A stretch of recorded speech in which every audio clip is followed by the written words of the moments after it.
Hey, everybody, and welcome back to On the Map. Today, we have my also very dear friend and co-founder of Compass Marketing and Advertising Partners, Tim Kolling. Hello. The amazing, if you've never met him before. Tim, it is now my honor and privilege to proceed with the most uncomfortable part of the interview, the bio. All right, so Tim is a co-founder of Compass Marketing and Advertising Partners, where he leads with a strategic mindset grounded in growth, innovation, and long-term impact. That all feels right, doesn't it? 100%. This is me? Oh, yeah, okay. It feels good. Feels like good. With a deep understanding, yeah, right. With a deep understanding, what else nice things are you going to say? With a deep understanding of digital marketing and business development, Tim has helped shape Compass into an agency known for clarity, creativity, and results-driven thinking. The nerd foo is strong with this one. He is driven by a belief that great marketing should not only perform, but also tell a story that connects people to purpose.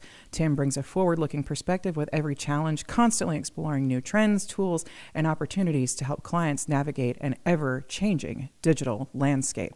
And with that, we welcome Tim to On the Map.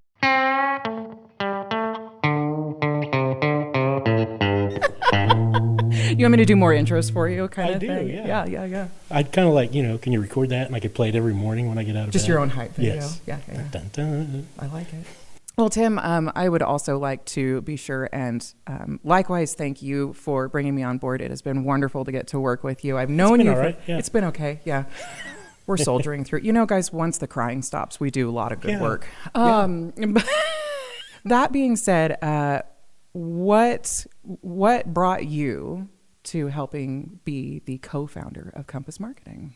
Tara. Yeah. It's pretty well it. I'm getting. Are we going to one-word answer this? Yeah, Tara. Thing? Man, God. I was in a career I'd been in for years and years and years. Mm-hmm. Had got offered a job.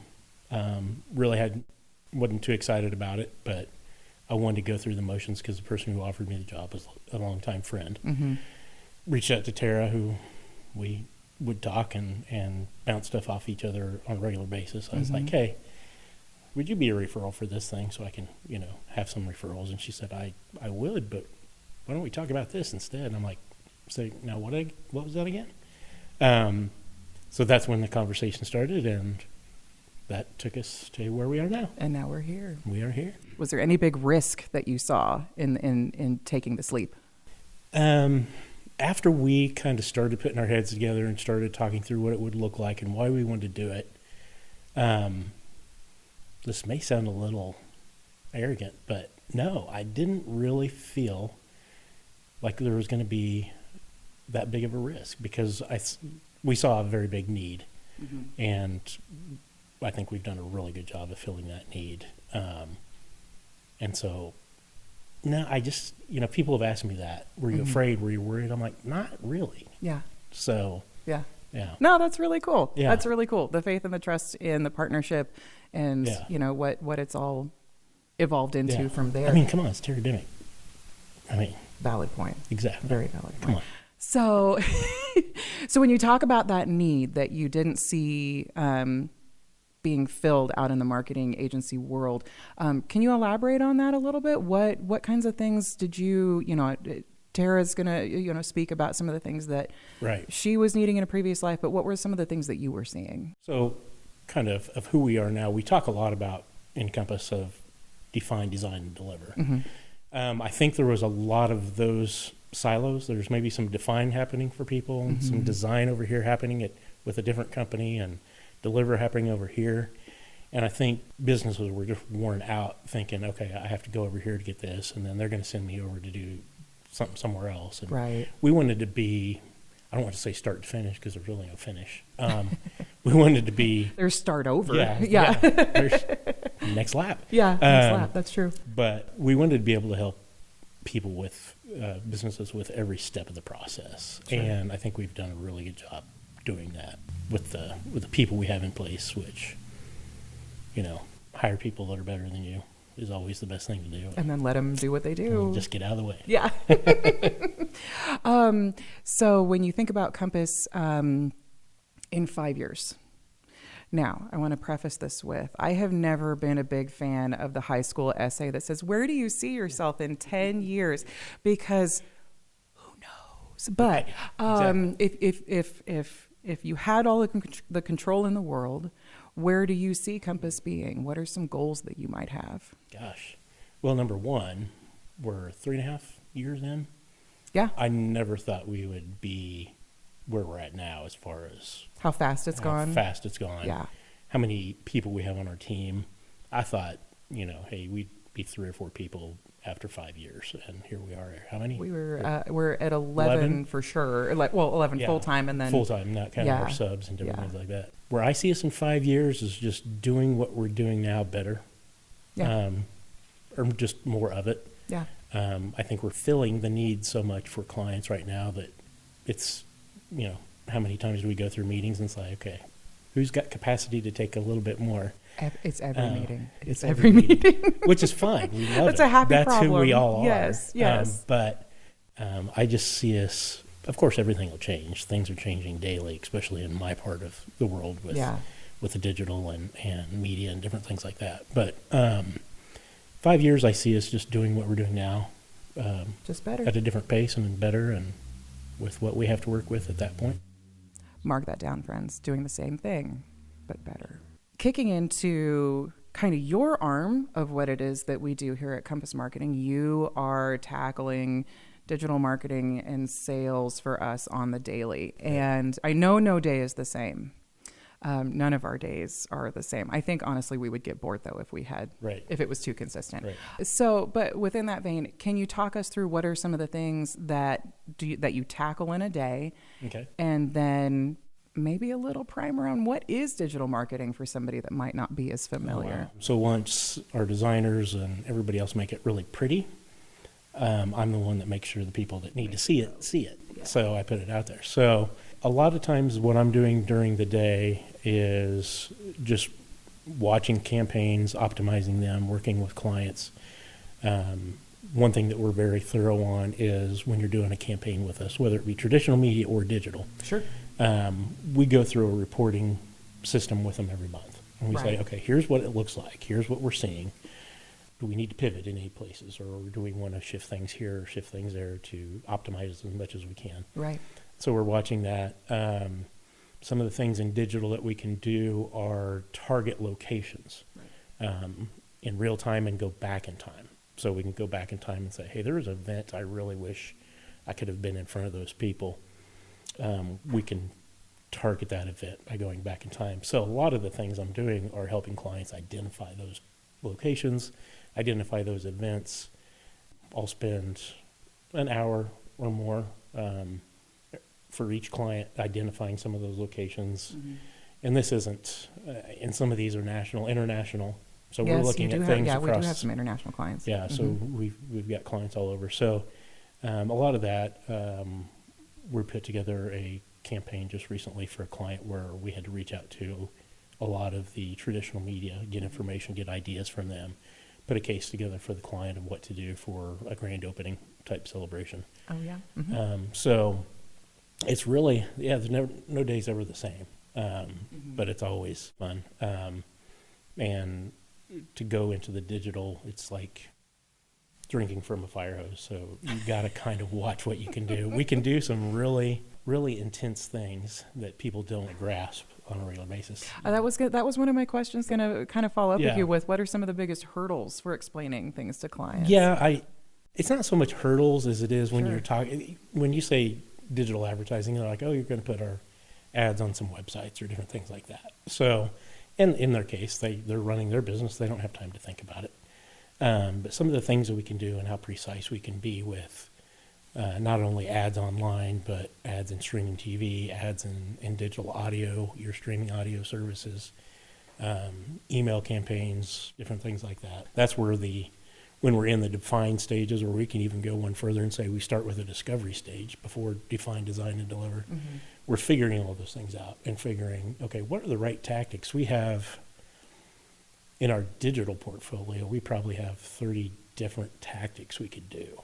And so we just figure out which one of those is going to be the right mix, or which one's going to be the right way to attack it. So when a client brings to you a challenge and a digital problem to solve for them, here's the widget they're selling.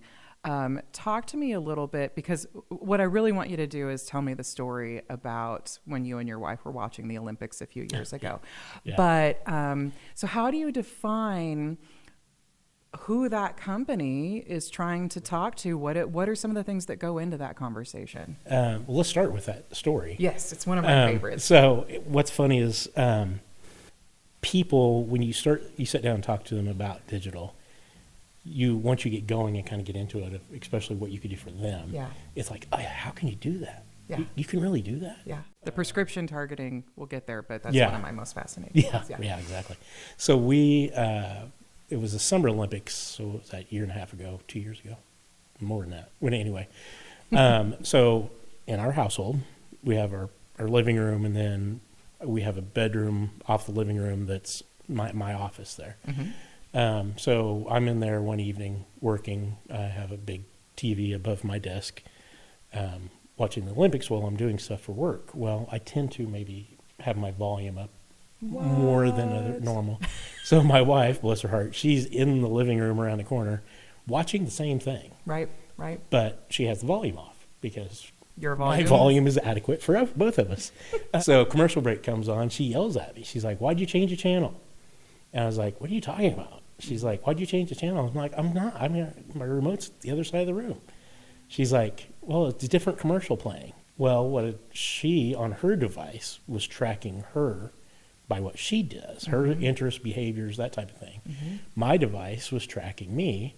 So we were both watching the same network. We stream at our house, we use YouTube TV. Okay. Same network, same everything, but the commercial breaks were different based on who we were and how we, in this case, it was more probably how we reacted online to different things, because her commercial was pretty obviously towards her and mine was pretty obviously towards me. Mm-hmm. So, and then later in the commercial break, it kind of synced back up. So you saw, and that's a whole different path we can go down. Mm-hmm.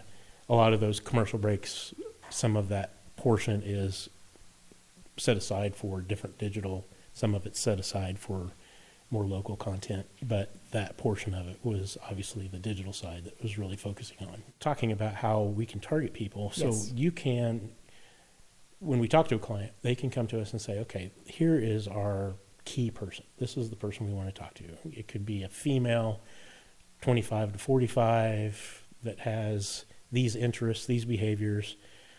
We could even say, okay, that we want somebody that has a household income of this level and above. Right. We can have somebody that wants a home value of this or above. We want people who are only in this industry. We want people with these job titles. We can get that narrow. And then we plug that into our platform. Mm-hmm. And it doesn't matter. We don't have to pick networks. We don't have to pick shows. We don't have to pick music formats. We just plug that into the platform. Mm-hmm. And then it will place it where those people are. So instead of the old traditional way where you had to, this is what I do. I hope if we do this TV station or this radio station, we're going to catch a few of those people. Mm-hmm. Now you can pinpoint exactly who you want to see it. You know exactly who your person is. Yeah. So I say it's very few wasted impressions, because before you would put something out there in traditional media and it would just play, mm-hmm. and you would hope somebody would see it and happen to be watching at that time. It's just a whole different ballgame. That's very cool. Yeah. That's very, very cool. Yeah.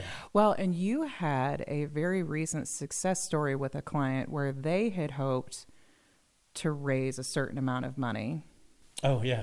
And it would seem that the tactics married up with everything else that's going on. It's not just the one thing. It went very, very well. Can you talk to us a little bit about what the success was there? Yeah, we have a client they do an ongoing digital campaign. Mm-hmm. And they came to us and said, hey, literally it was just recently, for the month of March, we have this fundraiser going on. Can we shift part of our campaign, some of the impressions we call mm-hmm. them, or some of the ads, to this demographic, to this type of person, and only use these ads for that portion and then use our regular ads for our normal portion. Mm-hmm. So we did that, and they came to us and said, hey, when you do our reporting, can you just do a report on that portion? I'm like, yeah, that's absolutely. Yeah. So I said, it went well, I take it. And he goes, yeah, we wanted to raise $25,000 with that campaign. And he said, we got just over 65,000. And he goes, we really didn't do much except cool. we just had the right thing in front of the right people. Mm-hmm. And that's just when we track it. When we have these tactics and we're going, a lot of things we will see as things go on are, hey, we're doing really well with this tactic over here, but this tactic's really kind of struggling. So we shift to where you're getting the most bang for your buck, or you're getting the most engagement. Coming up in the traditional media field, before I got into digital 15 years ago, Mm-hmm. It was a struggle because you had nothing on the back end to really tell you what was happening. Right. Right. I know people are hearing it, or I know people are seeing it. That's about all you could do. Yeah, that's not always the best success metric, is it? Is that, well, I heard it. Yeah. So speaking of whether it's a traditional tactic or a digital tactic, because like you said, you grew up in the traditional space. Yeah. Is there a marketing hill or maybe a tactic hill that you will absolutely die on as one of it's tried and true? It generally works every time. Do you have any favorites? Absolutely. Okay. Branding. Branding. Very fair. Yes. Yes. You have to be known before you're needed. I love that. Yeah. I love that. So I think people, even though digital tactics are a lot more precise and a lot more pinpointed, it still takes time. They gotta develop that trust. It's still the same type of marketing funnel, a little bit different, but you always got to have your people that are, kind of at the top that really don't need you right now. But, everybody thinks that by doing digital, it's going to be all the low-hanging fruit all of a sudden, but it's not. It's not. Yeah. So they're not going to come see you if they don't need you. You have to have too many people think, hey, I can just do a couple of months of this and it's going to change our business, because everybody's going to see it and come do business with us. So branding, thinking long-term. There's different ways we put together campaigns based on long-term and short-term. Mm-hmm. Now, if you're having a big sale, obviously, you're doing more short-term stuff, but people are going to react to it a lot differently. Right. So, yeah, one thing I hate when people come to us and say, hey, let's try this for a couple months. I'm like, no. It's you're not going to see what you want. You're going to be discouraged. So yeah. So in case you have never met Tim, little bit of a sports fan. Maybe. So let's go ahead and use an analogy here, where when somebody is trying to, well, if we just do it for 3 months, that's your long ball kind of player. That's just like, we're just going to home run it the whole time. Right. Versus the tactic of, you need to do this for a long time. Right. You need small hits. You need small base moves. That kind of thing. So that small ball concept. Yeah, keep the runners moving around. It's definitely a marathon and not a sprint. It is 100% a marathon and not a sprint. So what's something in the last few years that you've changed your mind about when it comes to marketing? How much caffeine it actually takes? Yeah. How many monsters can Tara drink in one day? Oh, she didn't like that, did she? She popped her head out.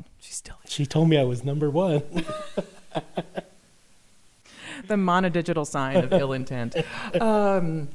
Anyway, no, probably, I came from a somewhat siloed world before Compass, to where I could only help a client to some extent from where I was.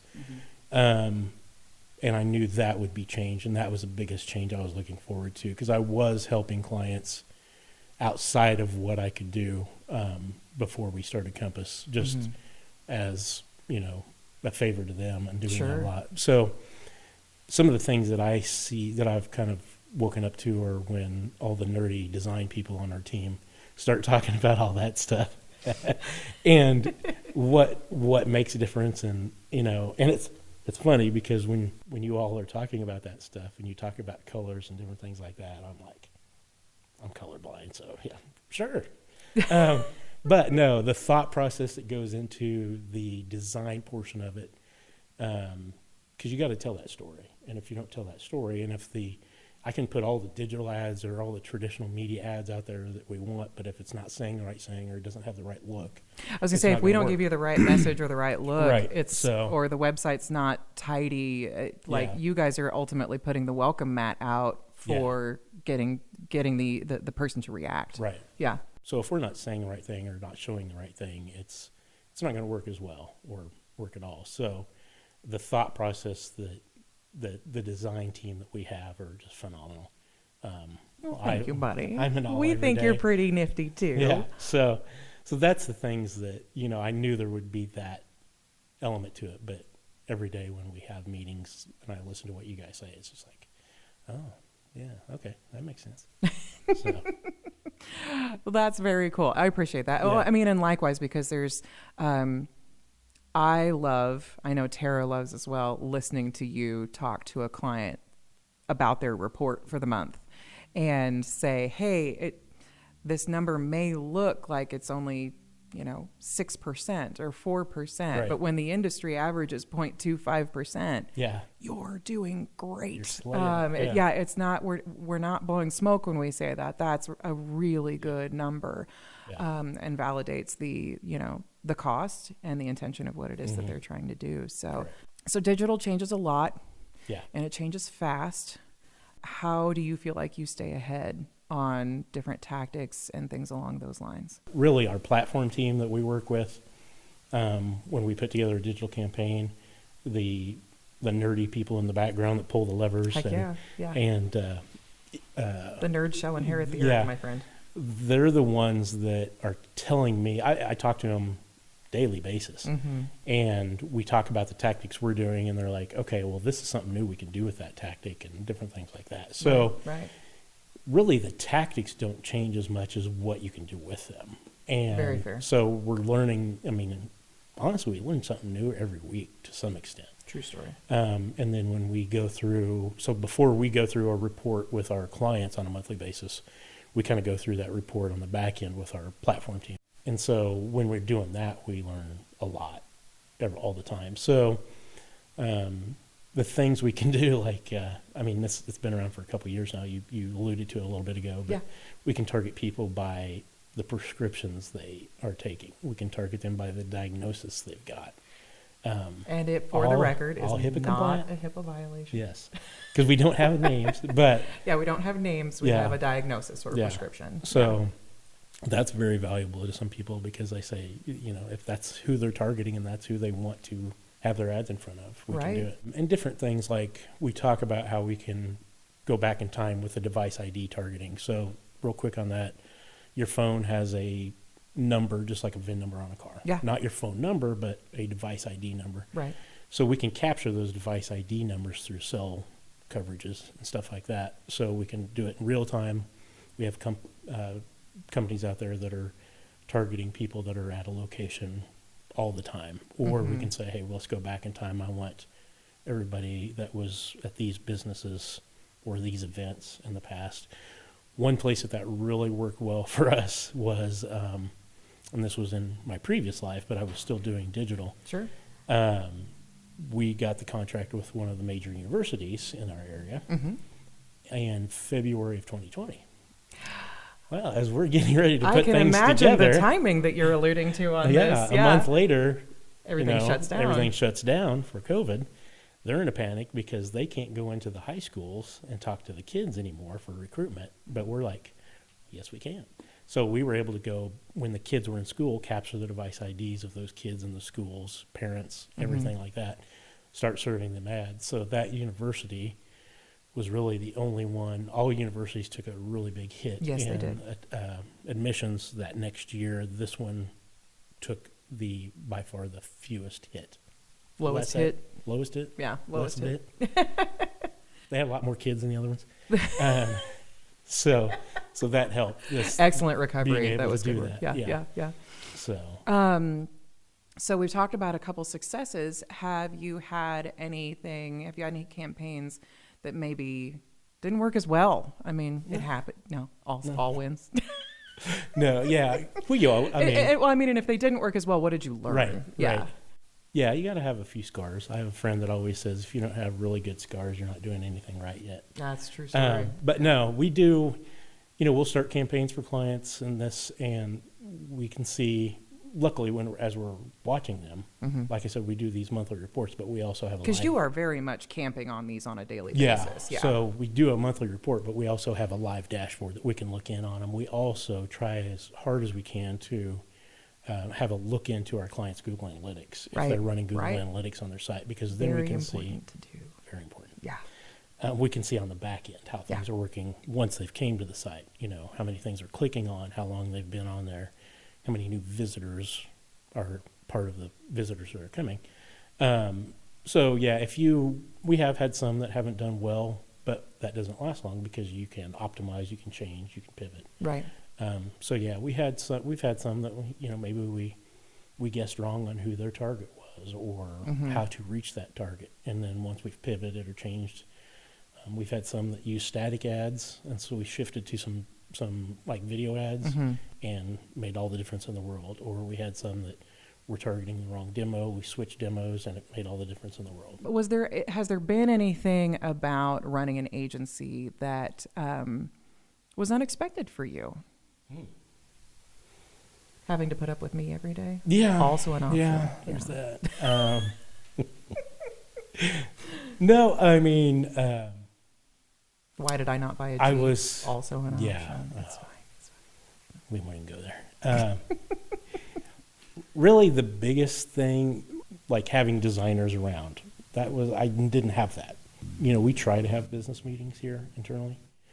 But I think we do better than most. We do. We do a really good job. But what I like is a lot of those will switch more towards talking about the clients, instead of talking about Compass. Right. Which is what we want anyway. But that bantering or that, that's what helps our clients the most, is because we've got 11 people, sometimes more, talking about what we could be doing for them, different things like that, and making them better. That's one thing I look forward to going into it. Once it happened, it was like, this is so much fun, and so awesome. Probably the thing I expected but didn't know the extent of what it was going to be. Quite how much fun being around designers could be. Yeah. We're delightfully unhinged. We're good people, but we're delightfully unhinged. You should see the group chats. Never met you two. There's no group chat. What is he talking about? Okay. Well, Tim, we have made it to the end. You can kind of shake it out a little bit. I do have one question for you. Okay. And it's the fun question. If Compass was a band, what kind of band would we be, and what instrument would you play? Oh, gosh. And what instrument? I think we would be reggae because we're fun. Yes. You can't be in a bad mood listening to reggae. This is true. It's a fun vibe. Yes. Yeah, just great all the way around. Instrument. I've always wanted to play the drums. How did I know you would say drums? Yes. Dead serious. I was like, he would be a drummer. Yes, grew up in the hair band era. I was all Van Halen, all different. What happened then? Yeah. My wife says I'm sexy or bald. Well, Tim, thank you so much for your time today. Thank you. I really appreciate the chance to get to talk to you more about digital marketing, and just how much you really do bring to the table is very, very appreciated around here and by our clients. So anyway, with that being said, thank you to Mr. Kolling. Thank you. And we will see you on the next On the Map.